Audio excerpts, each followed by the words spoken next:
Hi everybody! Today I'm jumping online to share a little bit about Savasana, and I am putting on my yoga teacher hat to talk about taking your final Savasana in your yoga practice.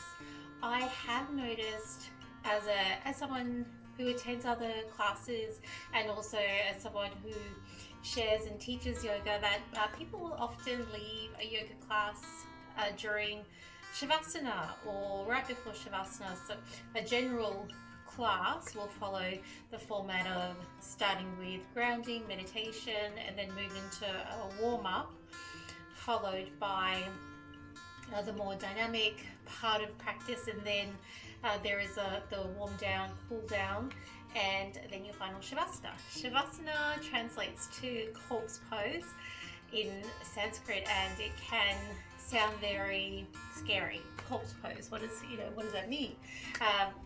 Various ways that you can look at it. One of those ways being that each time you step on the mat and you practice, it is a new beginning. So yes, it's the end of your practice and also the start of your day, your time off the mat. If you practice at the end of the day before you sleep, then it's your time to rest. So it's really great. I love Shavasana, and there are many different reasons to take your Shavasana, and one of those is that it does help to bring your body back down to a neutral state. In any general class that you go to, there is a bell curve where you settle your ground and then you warm up into the more dynamic part of the practice, and then you warm down to cool down and then come to your Shavasana at the end. And your Shavasana helps to find your neutral resting state, return you back to a balanced state of being from a energetic point of view, also with your different systems in the body, and it brings your muscles back to a neutral state. If you leave towards, when you've done 3/4 of the class and then you leave, nothing bad is going to happen. It's an invitation. Shavasana is an invitation for you to complete your practice, and nothing bad is going to happen. It's more about you potentially leaving class at a heightened state of being. So you might be, when you're in the middle of your salutations or strong practice, if you leave, your body can remain at that heightened state. It has the potential to.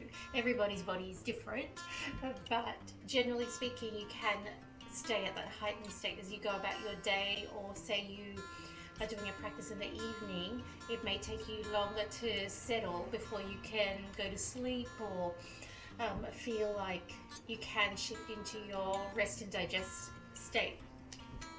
I do understand though that Shavasana can be very confronting for people. That stillness and quiet, it is a big shift to our daily life, and to have that silence, it can be really confronting and louder than any kind of noise. If you do find it uncomfortable, what I do invite you to do is to keep your eyes open and looking at the ceiling, or bringing that awareness in, or the sky. Have a look around so that you feel connected and you're grounded, you're aware of where you are. You can start to scan your body from your feet to the crown of your head if you feel like your mind is wandering. And also come back to breathing exercises like counting your inhale and counting your exhale. So inhale for 4 counts if that's comfortable for you, maybe 3 or 5 or 7 counts. And then exhale for their equal length of time. And this helps to bring awareness into your body and your breath. And Shavasana, it is something that is really great for your practice. If you find it really uncomfortable, check in with that and see what is coming up for you. Also think about the bell curve, and if you do have appointments to go to, have a look to see if you can shift your appointments or shift what needs to come a little bit, so that you can get the full experience from your yoga practice and receive the benefit of your practice. And Shavasana, it's my favorite yoga pose because you're not doing anything, and it feels really great after your practice.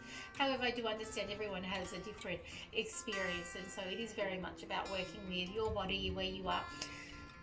If you do find yourself leaving through practice or uncomfortable because you have to go and do things, go to work, you have appointments to go to, check in with that, because it's also something to be mindful of, because it also does to a certain degree reflect your ability to receive.